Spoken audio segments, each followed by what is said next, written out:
Estamos leyendo la biografía completa de Srila Prabhupada compilada por Satsvarup Das Goswami. Estamos en el 5º volumen, capítulo 6, primera parte de 3, titulado La construcción en Mayapur. Mayapur, 1 de junio de 1973. Aunque el edificio de Mayapur aún no estaba terminado, Prabhupada fue allí a instalarse. Tomó 2 cuartos contiguos, uno como su estudio y otro como su dormitorio, en el 2º piso. Mientras tanto, las obras de construcción continuaban en la sala del templo y en otras partes. El primer día de su estadía se desató una tormenta con nubes enormes y vientos huracanados, pero fue breve, y el daño causado fue mínimo. Ahora estoy en Mayapur y tengo muchas esperanzas de recuperar mi fuerza y salud en medio de esta atmósfera trascendental. Todos los momentos que transcurrimos aquí son un gran deleite. Por la noche, el pujari del templo, Jananivas, iba al cuarto de Prabhupada con una vasija de arcilla con carbón al rojo vivo y un incensario, y apantallaba el incienso hasta que todo el cuarto quedaba lleno de humo perfumado. El objeto era espantar los insectos, y además Prabhupada lo consideraba purificante. Aunque a veces le molestaba el ruido del martilleo de los obreros, se dio cuenta de que la atmósfera era pacífica. Apenas unos pocos devotos estaban allí, y Prabhupada volcó su atención a la traducción o a hablar con los invitados y los devotos a cargo de las obras. Le expresaba sus deseos sobre todo a Bhavananda Maharaj y a Jayapataka Maharaj, a través de quienes concretaba su voluntad. Los devotos que vivían en el mismo edificio que él se consideraban sirvientes de la casa de Prabhupada.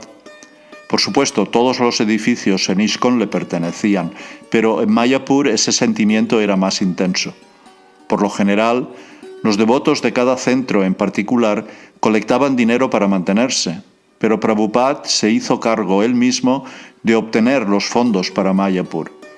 Abrió el fondo fiduciario Mayapur Brindavan con el dinero donado por sus discípulos y con los intereses provenientes de bonos y depósitos en garantía. Si se malgastaba el dinero, se desperdiciaba la energía o el edificio sufría algún daño, se preocupaba mucho. Como estaba personalmente en el lugar, caminaba con frecuencia por la zona dando instrucciones detalladas y solicitando que se corrigieran las discrepancias. El edificio rosado y rojizo era como un gran barco trascendental y Srila Prabhupada, como capitán, caminaba por las amplias galerías dando órdenes estrictas a todos los camaradas para que todo tuviera forma de barco. Un día caminaba por la galería cercana a su cuarto. Las otras habitaciones estaban cerradas y, dado que caminaba solo, acostumbraba a abrir las persianas y mirar adentro. De repente se volvió hacia Shatadanya, que lo seguía de cerca, callado. «El ventilador está encendido dentro, pero este cuarto está vacío y cerrado», dijo Prabhupada. «¿Quién hizo esto?» Shatadanya no lo sabía. «Quien sea que lo haya hecho», dijo Prabhupada, «es un pícaro. Alguien debe decirle que es un pícaro». Durante los días siguientes siguió refiriéndose al hecho con disgusto. Un día, después de un fuerte viento y tormenta, el agua cubrió todo el ancho, 4 metros, de la galería de mármol que estaba fuera de su cuarto. Bhavananda Goswami, tomando un secador grande fabricado por un devoto, comenzó a limpiar el piso de mármol y Srila Prabhupada salió a su puerta a mirar. Así es como se limpia el mármol. No lo lustren con cera, solo abundante agua limpia y séquenlo todos los días. De este modo quedará naturalmente pulido y brillará como el cristal. Prabhupada sentía afecto y una profunda gratitud por aquellos devotos que dedicaban sus vidas al proyecto de Mayapur. Una noche llamó a Bhavananda a su cuarto y preguntó por los devotos. De repente comenzó a llorar. «Sé que es difícil para todos ustedes, que son muchachos y chicas occidentales», dijo. «Ustedes se dedican mucho al servicio de esta misión. Sé que a veces no tienen ni prasadam. Cuando pienso que no pueden conseguir ni siquiera leche y que dejaron de lado su vida opulenta para venir aquí sin siquiera quejarse, me siento muy endeudado con ustedes. Bhavananda recuerda: los obreros del mármol vivían en unas casas chatai cerca de la construcción. Había una bomba de mano y allí era donde nos bañábamos y donde los obreros obtenían el agua para el cemento. Un poco más lejos había 2 baños, uno para los hombres y otro para las mujeres. Eran solo 2 agujeros en el suelo, cada uno rodeado por una pared de chatai. Venían las tormentas y las lluvias y nosotros debíamos andar entre el barro para llegar al baño. Había serpientes por todo el lugar. Era una locura. Era un lugar en construcción. Nadie vive en una obra en construcción, pero nosotros lo hacíamos. Srila Prabhupada nos hizo mudarnos allí. Fue bueno para nosotros. Nada de baños, solo plataformas de cimiento. Aunque los devotos soportaban las austeridades de vivir en la obra en construcción del centro de Mayapur, a veces sentían que era demasiado difícil. Pero para Srila Prabhupada nunca lo fue y alentaba a los devotos. El proyecto de Mayapur es hermoso. Uno puede vivir solo del aire y del agua. Bhavananda evoca: fuimos capaces de afrontar tantas dificultades porque lo tomamos como la orden que Srila Prabhupada nos había impartido. Ni siquiera pensábamos en irnos. ¿Qué más podríamos hacer? Esta fue mi orden. Toma Mayapur, te estoy dando Mayapur, tómalo, constrúyelo y disfrútalo. No se nos pasaba por la cabeza irnos a algún otro lado. Los campos aledaños eran plantaciones de arroz. Para ir al templo, desde la entrada de la propiedad, a una distancia de más de 200 metros, los devotos teníamos que ir por senderos hechos por bordes de tierra que separaban un arrozal de otro. La cocina, que estaba hecha de lona alquitranada y bambú, estaba cerca de la entrada de la propiedad. Los devotos tenían que vivir sin electricidad la mayor parte del tiempo porque el suministro eléctrico se cortaba muy a menudo. Por las noches usaban lámparas de queroseno. Prabhupada decía que había que abrirlas todos los días, recortar la mecha y lavar el vidrio. En el futuro, decía, plantarán ricino, molerán las semillas y sacarán el aceite para quemar. Les dijo cómo construir chozas simples. También quería que hicieran una pared al frente de la propiedad más un portón. Debían construir pequeñas cabañas contra la pared. Cabañerío las llamaba, donde podrían estar los devotos, y debían plantar cocoteros y plátanos. Reunir el dinero, comprar el terreno, organizar a los trabajadores y los materiales había sido una ardua lucha repleta de demoras burocráticas, formularios, tarifas, escasez de materiales y cosas así. Prabhupada no toleraba ningún descuido ni desperdicio. El edificio estaba tomando una forma muy artística, cada vez era más grande y útil. Era realmente un regalo del Señor Krishna. Vivir ese edificio, el edificio de Krishna, era ser amorosamente recíproco con el Señor. Los devotos debían pensar en servir a Krishna, no en estar cómodos y olvidarse del propósito del edificio y de la vida. Un portazo, aunque aparentemente una falta menor, molestaba mucho a Srila Prabhupada. Era un síntoma de descuido y mal uso. Prabhupada decía que el ruido le quebraba el corazón. Una vez salió de su cuarto y gritó: ¿quién está dando portazos? Nadie sabe de dónde ha venido este edificio. Lo dan por sentado, está aquí, y a nadie le importa. Sin embargo, con mayor frecuencia mostraba la suavidad de una rosa, una naturaleza íntima, informal y afectuosa. El Santo Dham de Mayapur era el mundo espiritual, Goloka Vrindavan. Los devotos vivían allí con Prabhupada, en el mundo espiritual. Más que en ningún otro lugar del mundo, los devotos que vivían en Mayapur sabían que podían entrar a su cuarto y verlo. Él incluso a veces entraba en los cuartos de ellos. Mientras ellos trabajaban, leían o conversaban, entraba de repente para hablar con ellos. Les preguntaba cómo se sentían y cómo se estaban adecuando a vivir en la India. ¿Es difícil vivir aquí? Me parece que en la India hace mucho calor. ¿Qué creen?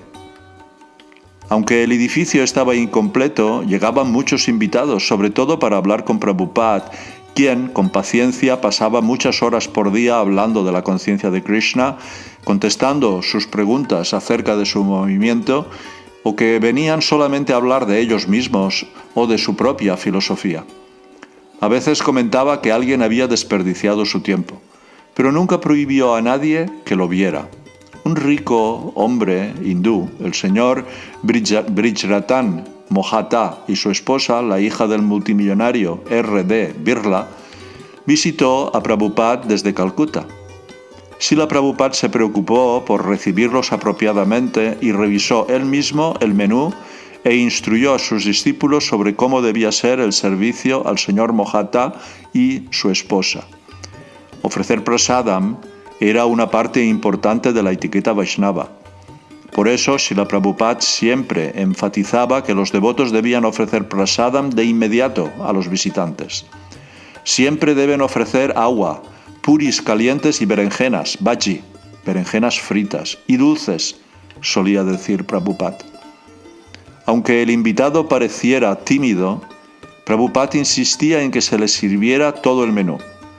El señor Mohata, aunque era miembro de una de las familias más ricas de la India, estuvo satisfecho con la simple hospitalidad ofrecida por Srila Prabhupada y sus discípulos.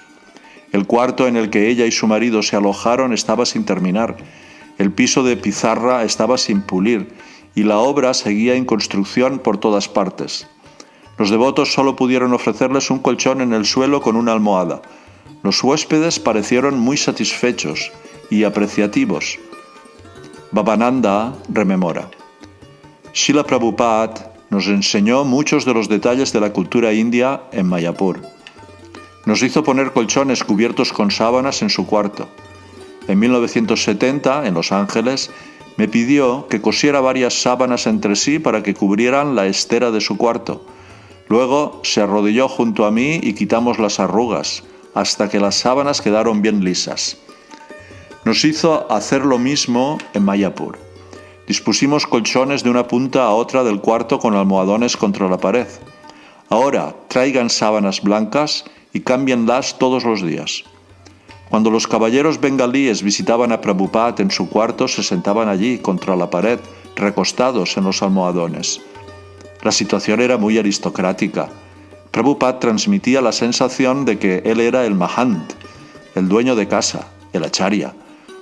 Por su parte, los caballeros aristócratas bengalíes veían que él restablecía el ambiente de la antigua aristocracia de principios de los años 1900 o 1920.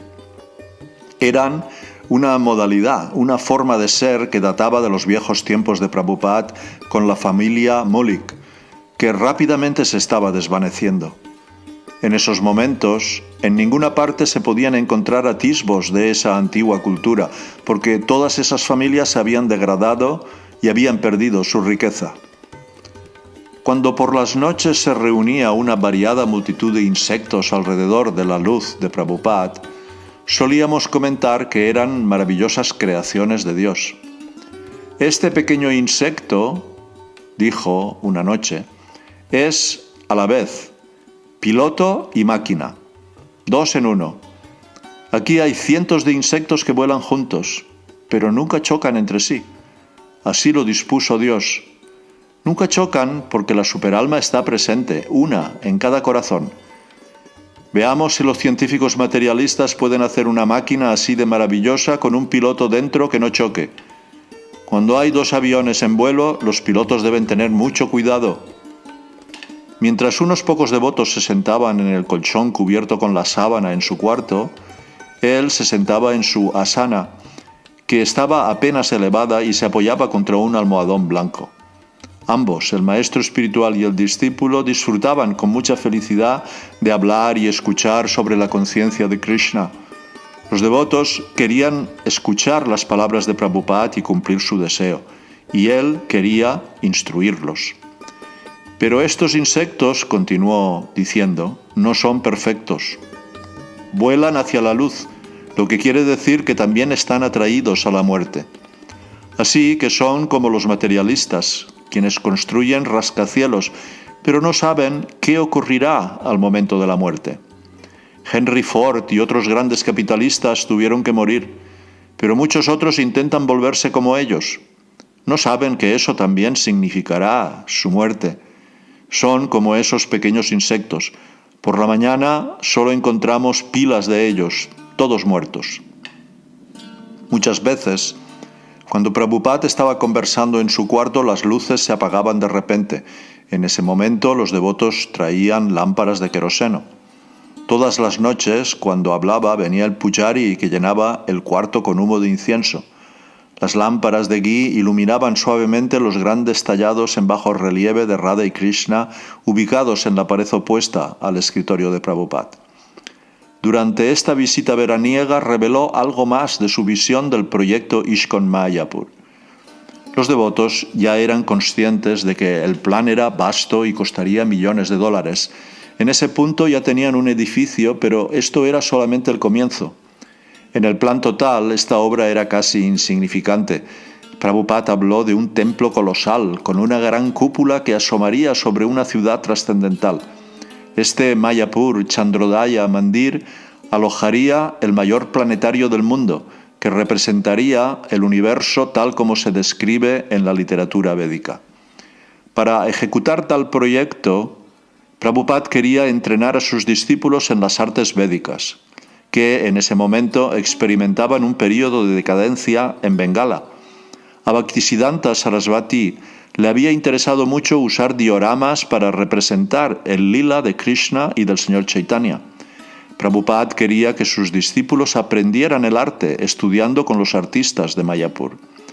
En junio, Bharadraj, Adideva, Murti e Ishana llegaron para comenzar a aprender el arte de hacer muñecos. Prabhupada también quería que un discípulo aprendiera a hacer mridangas. Para la confección de muñecos, un alfarero comenzó a ir cada día y le enseñó a Ishana a moldear y cocinar las partes de arcilla. Los devotos convirtieron en taller la choza de paja que había sido de Prabhupada, y Prabhupada comenzó a invitar a otros discípulos a ir a Mayapur. Mayapur ya es hermoso por ser el lugar de nacimiento trascendental del Señor Krishna. Utilizando los talentos occidentales para desarrollarlo, ciertamente se volverá algo único en el mundo. La ciudad de Mayapur, dijo Prabhupada, sería la realización de los deseos de los acharyas previos. Crecería hasta tener una población de 50.000 habitantes y sería la capital espiritual del mundo, con un templo gigante en el centro y cuartos separados para los brahmanas, kshatriyas, vaishyas y shudras. La ciudad sería un modelo para todas las otras ciudades. Llegaría el día en que las ciudades del mundo quedarían arruinadas y la humanidad se refugiaría en ciudades que seguirían el modelo de Mayapur. El desarrollo de esta ciudad marcaría el comienzo del mundo consciente de Krishna. Así aumentaría la influencia de Sri Chaitanya Mahaprabhu y se manifestaría su predicción: en cada pueblo y aldea se cantará mi nombre. Prabhupada dijo que en el futuro Mayapur se volvería un lugar más fácilmente accesible mediante un puente desde Navadvip por lancha a motor que iría Ganges arriba hasta Calcuta y desde todas partes por aire. En Bengala, millones de personas eran seguidores del Señor Chaitanya por nacimiento. Ellos reconocerían la conciencia de Krishna y la adoptarían como la forma pura de su propia cultura. Hay un dicho: lo que hace Bengala, el resto de la India lo sigue. Si Bengala fuera reformada y purificada por el ejemplo de la conciencia de Krishna, brindado por los Vaishnavas americanos, toda la India lo seguiría. Y cuando toda la India se volviera consciente de Krishna, todo el mundo la seguiría. Les he dado el reino de Dios, les dijo Prabhupada a sus administradores de Mayapur. Ahora, tómenlo, desarróllenlo y disfrútenlo. Durante el mes de junio, Prabhupada siguió viviendo feliz y tranquilamente en el aún inconcluso edificio de Mayapur, Chandrodaya Mandir. Aunque había estado con tos desde que había regresado de Los Ángeles, una tos que no había podido curar mientras estuvo viajando por Occidente, al llegar a Mayapur su salud mejoró. En Mayapur estoy mucho mejor de lo que estuve en Los Ángeles. La gran ventaja aquí es que el aire es más limpio y siempre corre la brisa, cosa que naturalmente es muy buena para mis dificultades respiratorias. Ciertamente Mayapur es, por lejos, mejor lugar que Los Ángeles porque se puede disfrutar el aire limpio. El clima no es demasiado cálido, aunque hay un poco de humedad, pero en general es muy agradable. Nuestro edificio está súper excelentemente situado. La experiencia de muchos visitantes respetables es que, mientras afuera la atmósfera es de un calor insoportable, en nuestro edificio es agradable. Prabhupada elogió las constantes brisas agradables que pasaban por el edificio. Las llamó brisas de Vaikunta.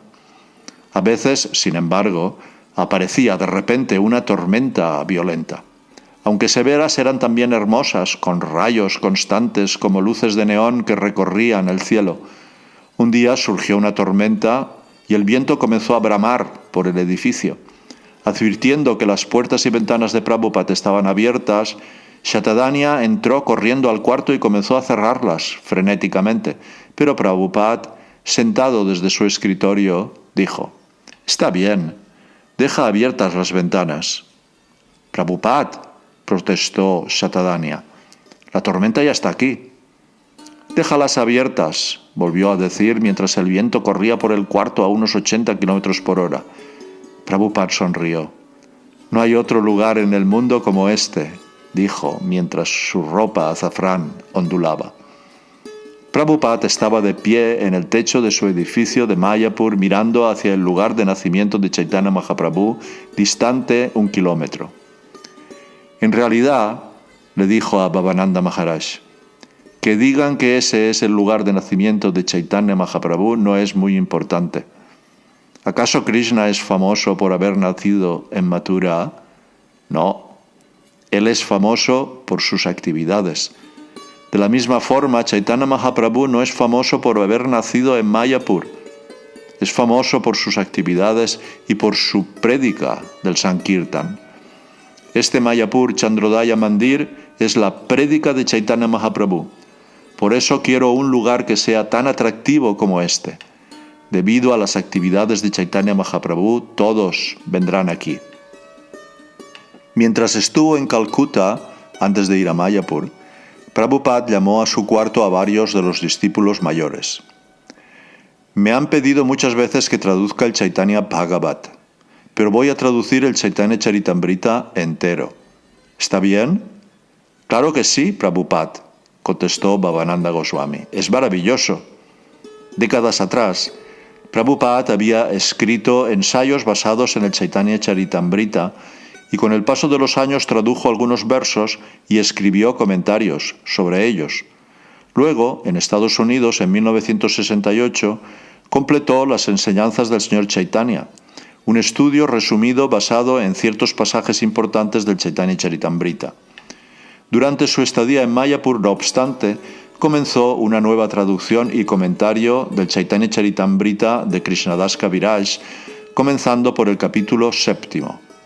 Mientras avanzaba, sintió una gran fuerza interior que le permitía trabajar, por lo que dijo que publicaría un volumen comenzando con el capítulo 7 para el día de la aparición del Señor Chaitanya en marzo. Como decidió completar todo el Chaitanya Charitamrita, suspendió su trabajo sobre el Srimad Bhagavatam. En uno de los primeros versos del capítulo 7, Krishnadas Kaviraj dice: «Permítaseme ofrecer mis reverencias al Señor Sri Krishna, quien se ha manifestado en 5 facetas, como devoto, como expansión de un devoto, como encarnación de un devoto, como devoto puro y como energía devocional». Prabhupada escribió que la única manera en que la gente podría ser elevada en el amor por Krishna en la era de Kali era por la misericordia del Panchatattva, es decir, el Señor Chaitanya en su forma de 5 personalidades. Debemos ofrecer reverencias a Sri Chaitanya Mahaprabhu cantando el mantra del Panchatattva: Sri Krishna Chaitanya Prabhu Nityananda, Sri Advaita Gadadhar, Sri Vasadi Gaura Bhakta Brinda.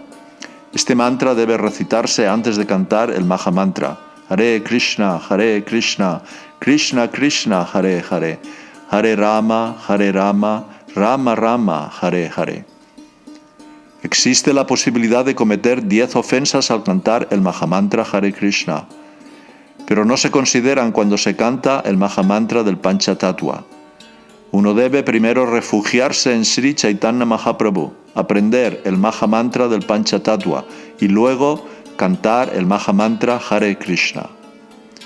Cada verso del capítulo 7 confirmaba los principios esenciales de la misión de Srila Prabhupada y aseguraba que estaba enseñando exactamente según el método aconsejado por el Señor Chaitanya Mahaprabhu. Se entiende que las características de Krishna son el receptáculo del amor trascendental. Aunque ese depósito de amor ciertamente estaba con Krishna cuando él estuvo presente, quedó cerrado. Pero cuando Sri Chaitanya Mahaprabhu vino con sus otros acompañantes, el Panchatattva, ellos rompieron el candado y saquearon ese depósito para saborear el amor trascendental de Krishna. Cuando más lo probaran, más crecía su sed. Los miembros mismos del Sri Panchatattva danzaban una y otra vez, y eso hacía más fácil beber el nectario amor por Dios. Danzaban, lloraban, reían y cantaban como locos. De este modo distribuyeron el amor por Dios. En su comentario sobre estos versos, Prabhupada escribió: el presente movimiento de conciencia de Krishna sigue el mismo principio. Por lo tanto, simplemente por cantar y bailar, hemos recibido buenas respuestas en todo el mundo. Debe entenderse, no obstante, que este canto y baile no pertenece a este mundo material. En realidad, son actividades trascendentales porque cuanto más se dedica uno a cantar y bailar, más se saborea el néctar del amor trascendental por Dios. Con la frase movimiento de conciencia de Krishna, Prabhupada hablaba no solo de sus propios discípulos y de su asociación consciente de Krishna, sino también del movimiento inaugurado por el Señor Chaitanya. Así como la personalidad de Dios original y la deidad de Krishna en el templo son lo mismo, el movimiento del Señor Chaitanya Mahaprabhu y el movimiento de conciencia de Krishna de Prabhupada eran idénticos. Al distribuir amor por Dios, Chaitanya Mahaprabhu y sus acompañantes no consideraban quién era un candidato apropiado y quién no, ni dónde debían proceder con esa distribución. No ponían condiciones. Cada vez que tenían la oportunidad, los miembros del Panchatattva distribuían amor por Dios.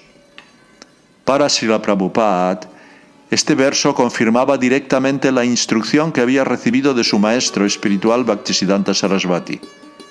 La gente de todo tipo de nacimiento podía volverse Vaishnava, Brahmana y Sannyasi. Aquí había evidencia escritural directa.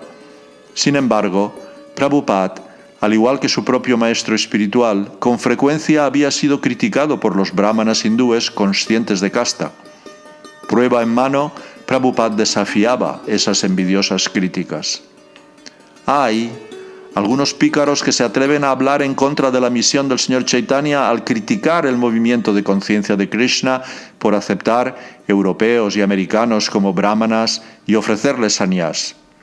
Pero aquí hay una declaración autorizada de que, al distribuir el amor por Dios, no se debe considerar si los receptores son europeos, estadounidenses, hindúes, musulmanes, etc.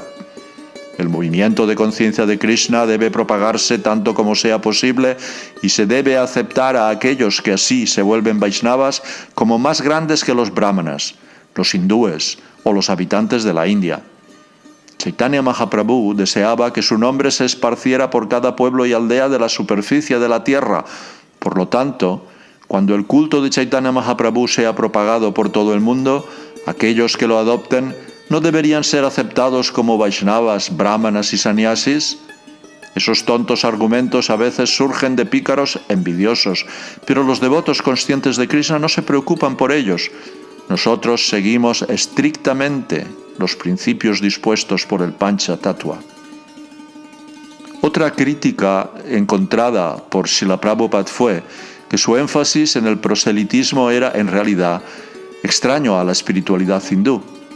Incluso sus propios hermanos espirituales ocasionalmente hicieron esta observación.